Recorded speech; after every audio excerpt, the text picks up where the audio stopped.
എന്തിനാ എന്നെ വിളിച്ചേ? മോളെ നമുക്ക് വാഗമൺ വരെ ടൂർ പോണം. അവിടെ പോയി മൊട്ടക്കുന്നിലൊക്കെ ഒന്ന് കറങ്ങി ആ മുളങ്കാട്ടിലൂടെ ഒക്കെ സഞ്ചരിച്ച് നമുക്ക് വരണ്ടേ? വരാം. പോണ്ടേ മോളെ? നമുക്ക് പോണം. പക്ഷെ ചേട്ടാ ഞാൻ ഡ്രസ് ഒന്നും എടുത്തില്ല. ഡ്രസ് എന്തിനാ മോളെ? നമുക്ക് ശരിയാ. എന്തായാലും പോയിട്ട് വരും. അപ്പൊ ഞാൻ ഒന്ന് റെഡി ആയിട്ട് വരട്ടെ. ബാക്കിയൊക്കെ അവിടെ ചെന്നത് ഇതുപോൾ. അമലേട്ടാ. നീതു, ആ? ഞാനൊരു തീരുമാനമെടുത്തു. എന്ത് തീരുമാനം? ഇന്നാണ് നമ്മുടെ ഫസ്റ്റ് ഡേറ്റിംഗ്. നമ്മൾ കർണാടക വഴി ഗോവയ്ക്ക് പോകുന്നു. അതെന്തിനാ ഗോവയിൽ പോകുന്നത്? അവിടെ ആകുമ്പോ റൈഡില്ല. ആ ശരിയാ. അല്ല ഞാൻ ഡ്രസ് ഒന്നും എടുത്തില്ല ചേട്ടാ. ഈ നീതു എന്താ പറയുന്നത്? ഈ ഗോവയിൽ വരുന്ന ഏതെങ്കിലും ഒരു മദാമ ഡ്രസ് ഇട്ട് നീതു കണ്ടിട്ടുണ്ടോ? പിന്നെ നമുക്ക് എന്തിനാ ഡ്രസ്? ഓ ശരി. റെഡി ആയിട്ട് വരാം.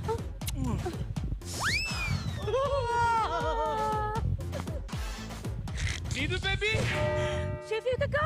ബേബിക്കോ